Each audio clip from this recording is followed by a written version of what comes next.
José Louise et Fabiola sont mariés depuis 4 ans et organisent une fête prénatale.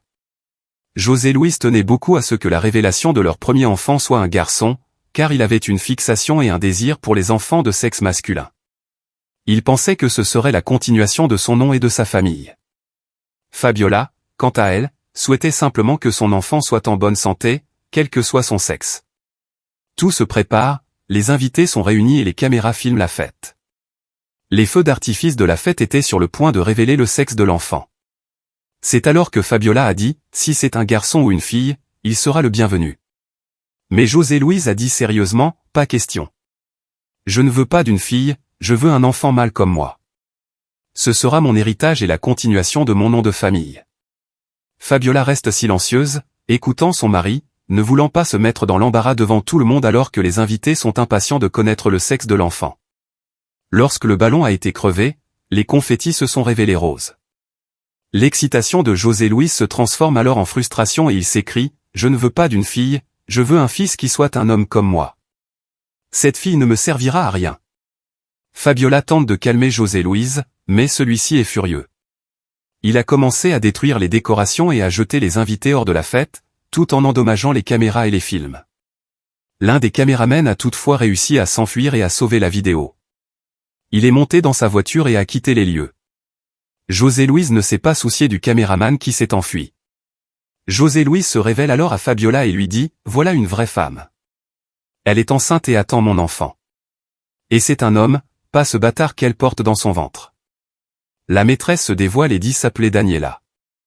Les deux avouent qu'ils ont eu une liaison dans son dos pendant 1 an et demi, et elle rétorque « Tu as perdu. Il est à moi et à personne d'autre. » Fabiola est anéantie par cette révélation, et José Louise et Daniela sont présents.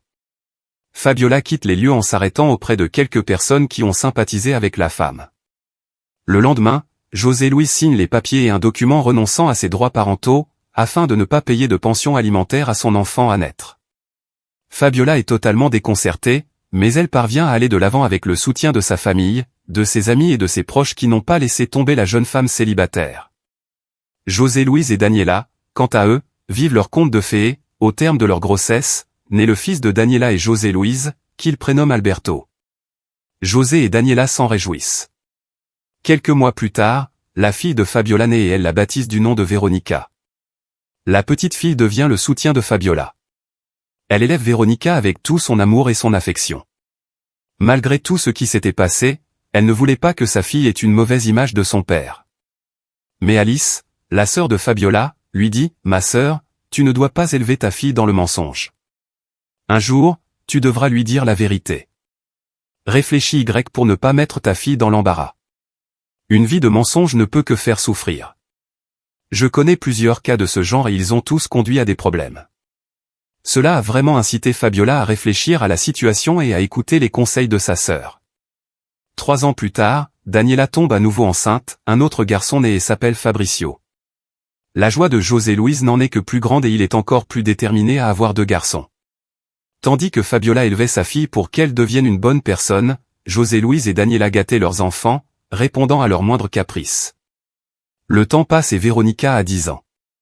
Elle s'amusait avec sa mère sur une place et, ironie du sort, José Louise et Fabiola passaient par là et virent Fabiola et Véronica en train de jouer. En la voyant avec sa fille, José Louise lui dit d'un ton sarcastique, « Ça fait longtemps. Je vois que tu ne t'es pas arrêté et que tu n'as pas élevé ce bâtard alors que je suis ici avec mes enfants, 2 garçons qui me remplissent de joie. » Fabiola ne se tait pas et, ferme dans ses propos, dit, « Je te félicite d'avoir ces fruits de l'infidélité. Et d'après ce que je vois, comment vous élevez ces enfants? Je n'ai rien à faire, car ces garçons seront un jour ta punition. » En entendant cela, Daniela se mit en colère et dit, « N'offense pas mes enfants, femme insolente. Ils n'ont rien à voir avec l'infidélité que nous avons commise derrière ton dos. » José Louise ajoute, « Mes enfants n'ont rien à voir avec ça. Tu ne m'as pas donné ce que je voulais, et Daniela l'a fait. Alors que ce bâtard est un surplus pour toi, que j'ai mis au monde sans le vouloir. » Fabiola ne se tait pas et, prenant sa fille par la main, dit, « Viens, mon enfant, nous n'avons pas besoin d'écouter ce tas de bêtises. » Fabiola ajoute ces mots à José Louise, « Comprends une chose, dans cette vie, tout se paie. Tôt ou tard, la facture arrivera, même si cela prend des années. Mais ton arrogance se retournera contre toi. Ces garçons vont te donner beaucoup de fil à retordre, surtout celui-ci, l'aîné, que tu m'as présenté lors de notre thé d'inauguration. Ce n'est pas une malédiction, c'est le destin qui le déterminera pour Dieu. Fabiola quitte la pièce avec sa fille. José Luis se sent offensé par les paroles de Fabiola, mais il pense que les paroles de sa femme n'ont aucun effet. Ils étaient aisés, avaient reçu une éducation à leur mesure et faisaient tout pour leurs 2 enfants. Cependant, ils ne se doutaient pas que la vie leur réserverait une surprise très désagréable à l'avenir. Au bout d'un certain temps, les enfants de Daniela ont commencé à rapporter des objets à la maison, et ses parents ont cru qu'ils les avaient achetés avec l'argent de poche qu'il leur donnait. Le lendemain, une femme s'est présentée chez José Luis, affirmant que ses enfants avaient volé les jouets de son fils. José Luis a dit à la femme, « Vous êtes folle. Mes enfants sont de bons enfants et ils ne feraient pas une chose pareille. » Mais la femme insiste sur le fait que ses enfants sont des voleurs et des délinquants. José Luis a jeté la femme dehors et lui a claqué la porte au nez. Chaque jour, de nouvelles personnes se plaignent de ses enfants, mais Daniela croit qu'ils ne font que s'en prendre à elle. Fatigués de cette situation, ils ont décidé de quitter la communauté, loin de tous ceux qui disaient du mal de leurs enfants. Les années passent. Véronica devint une avocate et une très belle femme, grâce au sacrifice de sa mère et à l'effort qu'elle fit pour élever sa fille. Fabiola, en effet, a élevé sa fille sur la base de la vérité. Elle n'a rien caché à sa fille, elle n'a pas dit de mal de José Luis, elle a dit la vérité. Véronica ne voulait même pas chercher l'homme, parce qu'elle n'a jamais oublié l'humiliation subie sur la place à l'âge de 10 ans. Fabiola a fait de sa fille une bonne personne. Grâce au caméraman, elle a conservé les images du thé de la révélation. Véronica a compris qu'elle avait toujours été méprisée par son père, même dans le ventre de sa mère, et que tout ce qu'on disait de lui n'était que pure vérité. Véronica devient l'avocate la plus importante de la ville, remportant des procès et se faisant un nom dans toute la ville. Les fils de José Luis et Daniela, en revanche, étaient des garçons capricieux qui ont commencé à manquer de respect à leurs parents et à exiger davantage d'eux. Les parents ont même grondé leurs enfants, mais ceux-ci n'ont pas écouté. Ce qu'ils ne savaient pas, c'est que leur fils avait une vie secrète, il volait des gens et des objets de valeur pour les revendre et obtenir de l'argent. Il n'était pas travailleur et ne voulait ni étudier ni travailler, et il réussissait presque toujours à échapper à la police, qui ne savait pas qui étaient les voleurs masqués. Véronica, quant à elle, a poursuivi sa carrière et s'est attachée à parfaire ses études de droit. Alberto était en fait pire que son jeune frère Fabricio, mais ils étaient tous deux des apprentis criminels. Alors qu'Alberto et son jeune frère causaient beaucoup de maux de tête à José Luis et Daniela, Véronica continuait à gagner des procès et à agir avec justice. Sa mère était très fière de sa fille, mais un jour inattendu, alors qu'Alberto et son frère avaient dévalisé une banque et volé l'argent, ils se sont enfuis à moto et la police les a poursuivis. Cependant, alors qu'ils traversaient une route, une grosse voiture blindée appartenant à un millionnaire a percuté de plein fouet la moto d'Alberto et de Fabricio. Sans intention de blesser les jeunes gens, ils sont tous deux projetés par le choc.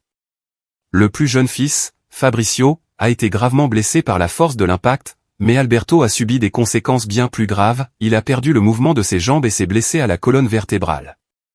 Les 2 hommes ont été pris en flagrant délit, emmenés à l'hôpital et soignés.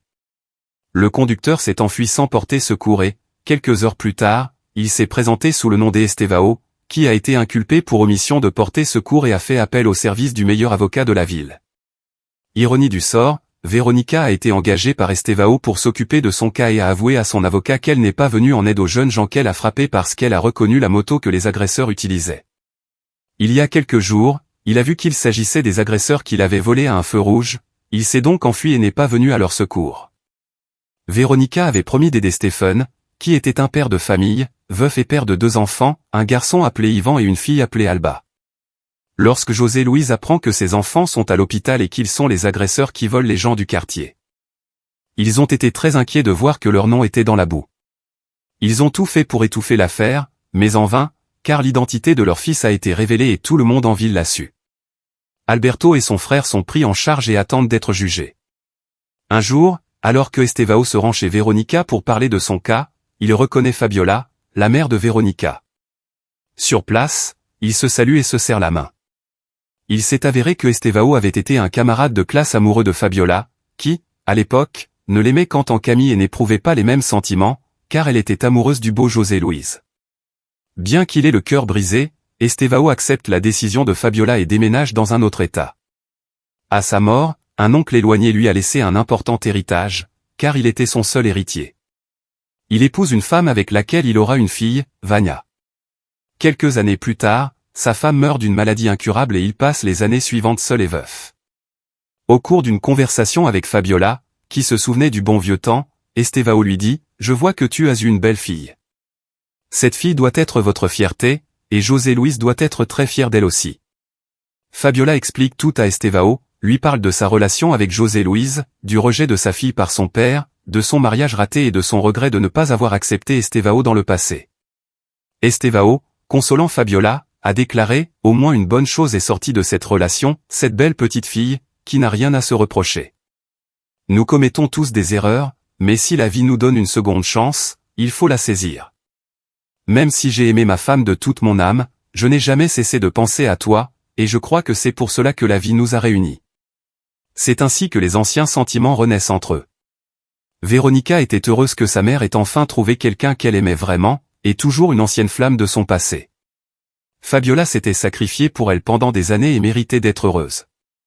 Ivan, le fils de Stephen, commence à éprouver des sentiments pour Véronica, qui semble lui rendre l'appareil.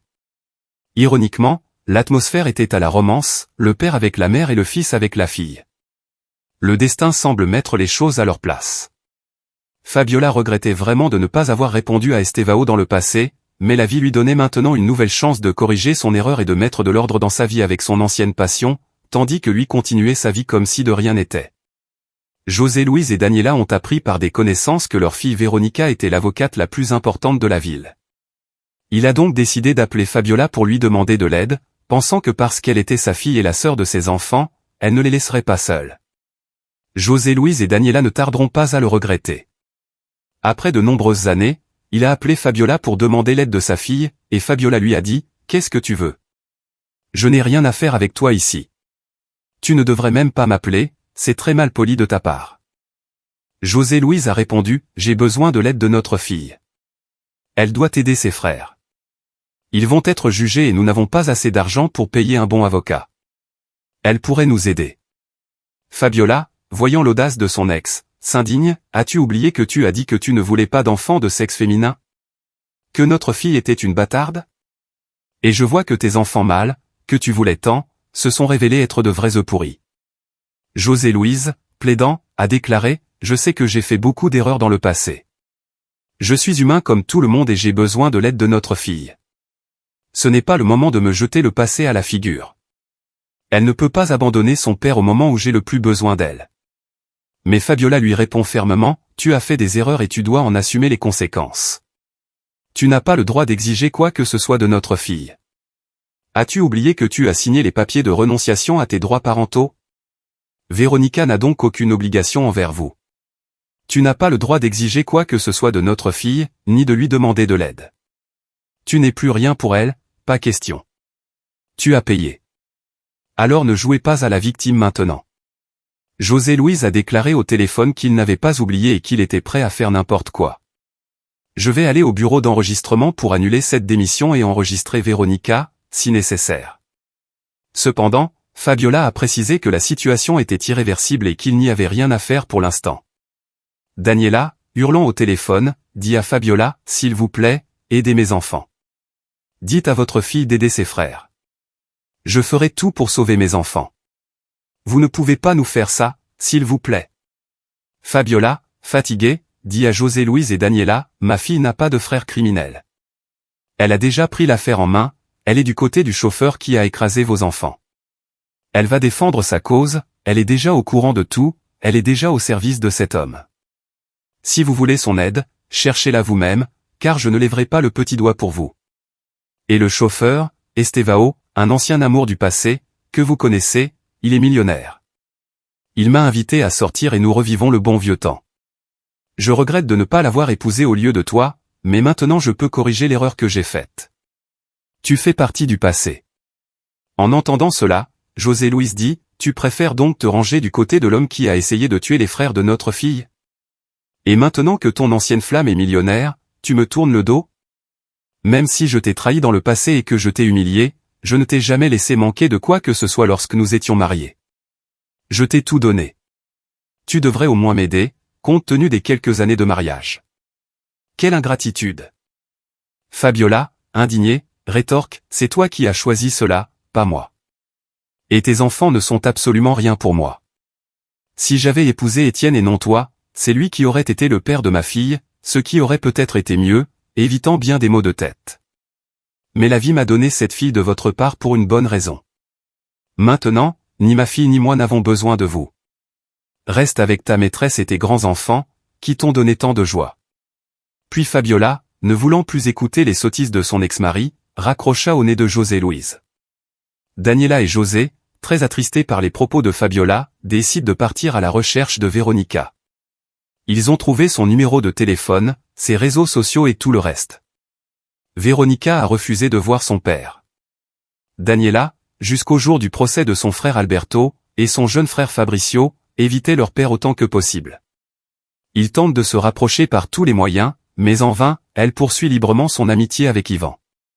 Ils commençaient à se connaître et semblaient bien s'entendre. Fabiola et Estevao, quant à eux, ravivaient la flamme du passé qui s'était éteinte.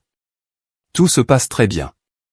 Un jour, Ivan dit à Véronica, « Je n'ai jamais vu mon père aussi heureux de revoir sa mère. Regarde comme il est heureux. J'espère que tout se passera bien entre nous. » Véronica lui répond, « Nous ne le saurons que le jour du procès. D'ici là, il ne faut pas se faire trop d'illusions. Calme-toi, mon amour. » Ivan comprend l'attitude de sa bien-aimée et serre Véronica dans ses bras. Pour éviter tout contact avec son père ou Daniela, Véronica a bloqué ses réseaux sociaux et WhatsApp jusqu'au jour du procès. La veille, Véronica a finalement accepté de recevoir son père et sa femme, Daniela, dans son bureau. Après tout ce temps, un dialogue très froid s'est engagé. Véronica a dit sérieusement à son père, « Apparemment, les enfants mâles que tu as tant désirés t'ont donné du chagrin et de la tristesse, alors que moi, que tu as méprisé dès le ventre de ma mère, je suis ici une avocate de formation qui tient fermement la vie. Dis-moi ce que tu veux. » Puis José Louise, honteux, dit à Véronica, « Je suis ton père, pas toi. Tu préfères défendre l'homme qui a essayé d'écraser tes frères plutôt que de soutenir ta famille. Comment peux-tu faire cela? Aussi mauvais qu'ils soient, ce sont tes frères, et tu devrais m'aider maintenant, quand j'en ai le plus besoin. » À ce moment-là, Véronica s'est mise en colère contre son père et a dit, « Cet homme est mon client, un ancien petit ami de ma mère, et ces voyous ne sont pas mes frères. Ce sont deux parfaits étrangers pour moi. Nous n'avons pas été élevés ensemble et nous n'avons pas vécu ensemble. Ce sont tes enfants, et de cette femme, je n'oublierai jamais l'humiliation sur la place quand j'avais 10 ans, quand tu m'as traité de bâtard. Quand tu m'as rejeté lors de mon thé d'inauguration, quand tu as signé des papiers renonçant à moi pour ne pas payer de pension alimentaire, contrairement à tes enfants. J'ai reçu une bonne éducation, et aujourd'hui je suis ici, alors que vos enfants sont en prison. Ces enfants mâles que tu as tant désirés et qui t'apportent aujourd'hui la honte et la gêne. » Puis, le visage impassible, José Louise dit à sa fille, « Je suis toujours ton père. J'ai peut-être renoncé à mes droits parentaux, mais je t'ai donné la vie. Sans moi, tu n'existerais pas. Je te donne une chance de gagner mon affection et mon respect. Laisse ce type tranquille et défends tes frères. Ce sont tes frères, pas deux étrangers. Fais-le pour moi. Montre que tu n'es pas une personne vindicative qui veut ma peau. Tes frères ont déjà payé avec l'accident et la prison. » Daniela ajoute, « Nous sommes tous humains. Ils ont besoin de toi. Réparons l'erreur que nous avons faite avec toi et ta mère. Tu ne peux pas abandonner tes frères. Tu ne peux pas te venger comme ça. Tu es pire que nous. » Mais Véronica, avec fermeté et réalisant le jeu de manipulation de son père et de Daniela, dit, « Je suis désolé, mais je ne fais pas ça pour me venger, je le fais pour la justice. Le client qui m'a engagé m'a tout raconté, et il a reconnu que ses fils étaient responsables de l'avoir volé à un feu rouge. Il m'a très bien payé, et ce n'est pas pour l'argent que je fais ça, mais parce qu'il est la vraie victime de tout ça, avec d'autres personnes. Je n'ai pas besoin de votre affection et de votre respect, monsieur José Louise, car ma mère a été mon soutien et mon refuge pendant toutes ces années. Vous êtes venu me voir uniquement parce que vous êtes désespéré de sauver vos enfants, pas à cause de moi. Je suis donc désolé, je ne peux pas vous aider. » José Louise, indigné, dit, « Écoute, Véronica, tu as tout à fait raison dans tout ce que tu as dit. Je t'ai rejeté dans le ventre de ta mère, je l'ai humilié et je t'ai humilié sur la place. Je vais réparer tout le mal que je t'ai fait, mais n'abandonne pas tes frères. Ne me cause pas cette souffrance. Véronica, à ce moment-là, avec une expression sérieuse et un regard froid, dit « C'est tout ce que je voulais entendre de toi. Trouvez un avocat commis d'office, car j'ai déjà un client. Vous avez perdu tout votre temps en venant ici. Je n'ai pas de père et je n'ai pas de frère. J'aurai un vrai père, des frères, peut-être quand ma mère épousera Monsieur Estevam, après le procès. Maintenant, vous pouvez tous les deux sortir d'ici. Je n'ai aucune obligation envers vous. Un père plein de préjugés et de discrimination avec des filles et une maîtresse manipulatrice et sans scrupules. Maintenant, sortez d'ici ou j'appelle la sécurité. » Le couple a quitté le bureau, triste et humilié, sans autre alternative. José Luis et Daniela se sont adressés à un avocat commis d'office, comme Véronica le leur avait suggéré. Le jour du procès, les frères se sont retrouvés à leur place avec un avocat commis d'office, Véronica défendant son client, mais aidant aussi l'accusation. Estevam a raconté le jour où il a été volé par les frères Alberto et Fabricio et pourquoi il s'est enfui et n'a pas été secouru par eux.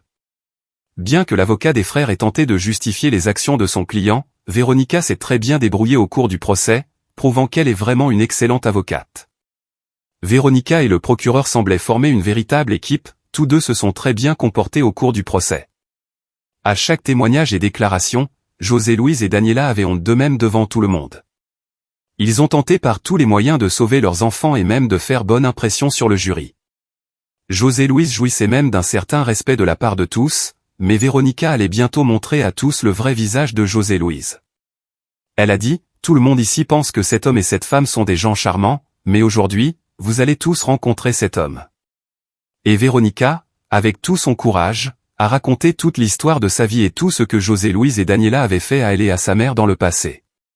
Tout le monde était stupéfait, y compris le procureur, qui ne savait rien de tout cela. À ce moment-là, Véronica a dit avec beaucoup de surprise, pour ne pas dire que je suis une actrice qui fait une performance dramatique, regardez une vidéo de montée de coming out au moment où cela s'est passé. Devant tout le monde, ils ont rencontré le vrai José Luis. Les regards d'admiration que José et Daniela avaient se sont transformés en regards de désapprobation et d'indignation. Même l'avocat des frères est indigné par cette révélation. Véronica dit, « C'est vrai, cet homme est mon père. Un homme qui a des préjugés contre les femmes, qui est arrogant et sans scrupules. Vous connaissez tout ce type et sa maîtresse. Ils sont responsables de toutes les souffrances de ma mère dans le passé et des miennes. Ces deux personnes ne sont que des manipulateurs hypocrites. » Le coup est rude pour José Luis et Daniela. La vidéo a rapidement été diffusée sur Internet et tout le monde a vu comment José Luis s'est comporté lors de la fête prénatale. Véronica a agi avec justice, elle ne voulait pas se venger, mais que tout le monde connaisse la vérité. L'affaire a été perdue après que le jury a décidé de ce qu'il convenait de faire. Au vu du verdict, Estevam a été absorbé et déclaré innocent, tandis qu'Alberto et Fabricio ont été arrêtés et condamnés à 8 ans de prison pour vol, violence à l'encontre des victimes et abus sexuels sur les victimes féminines lors de certains de ces vols.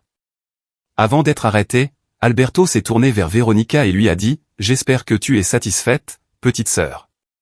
Tu as jeté notre nom et notre famille dans la boue.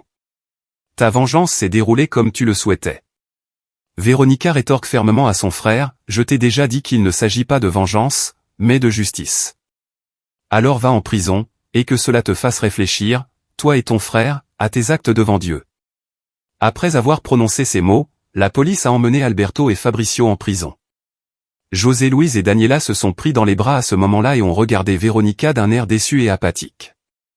Véronica, regardant fermement son père, dit « Bonne fête des pères. » Véronica a rapidement tourné le dos à José Luis et s'est rendue auprès de sa mère, qu'elle a serrée dans ses bras. Estevao, stupéfait, a déclaré qu'il n'aurait jamais pu imaginer que son avocate était la sœur de l'accusé qui lui avait fait tant de mal. « Vous vous êtes montrée très différente de la famille corrompue de votre père. Félicitations, jeune fille. » Yvan est lui aussi ravi et Alba, la fille d'Étienne, s'amuse, « Félicitations, petite sœur. Tu as sauvé notre père. Merci pour tout. » À ce moment-là, tout le monde s'est serré dans les bras et est rentré chez lui. Véronica est devenue une avocate respectée et une vraie femme de loi, car elle ne s'est pas corrompue, même pour sauver ses frères criminels, et n'a pas cédé au chantage de son père et de Daniela, qui la prenait pour sa belle-mère.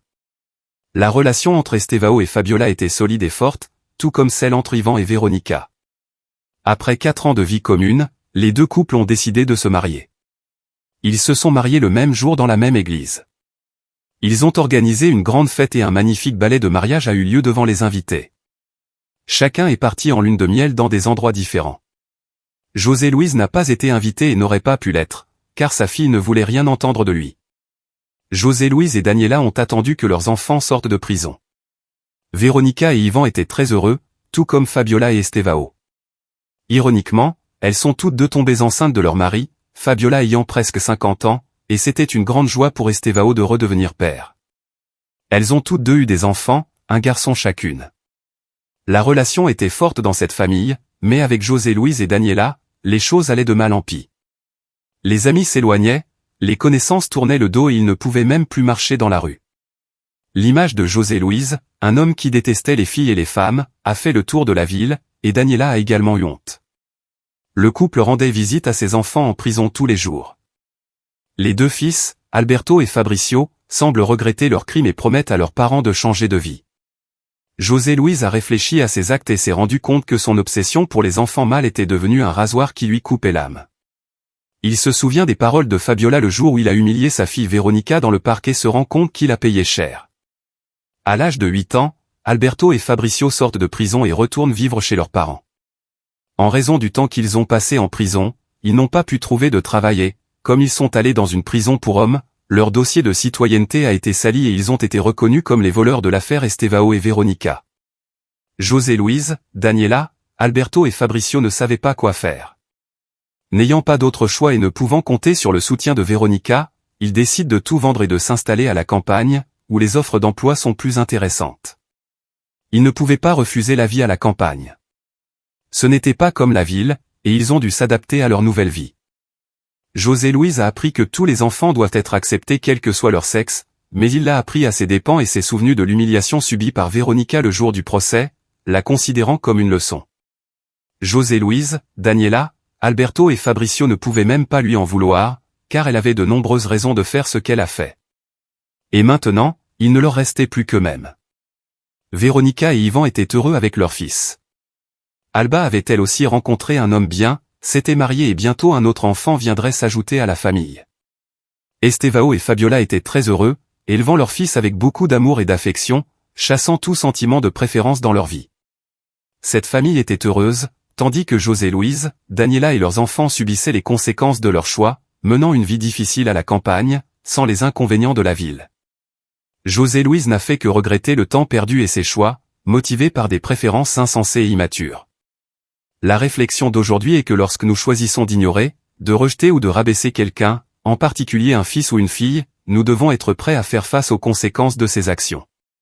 Il est difficile de se plaindre ou d'attendre de l'aide de la part de ceux que nous avons profondément blessés. Nos actions ont un impact significatif sur les relations personnelles, et la réaction de ceux que nous avons blessés peut être le ressentiment, le rejet, et laisser de profondes cicatrices dans le cœur et l'âme. Ces blessures émotionnelles peuvent persister longtemps et causer de la souffrance. Bien que le temps puisse atténuer quelque peu la douleur, il n'est pas toujours possible de guérir complètement les cicatrices laissées par nos actions insensibles.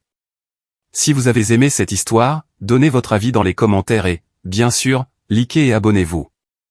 Activez la cloche de notification pour ne manquer aucune vidéo. Un gros câlin et à plus tard.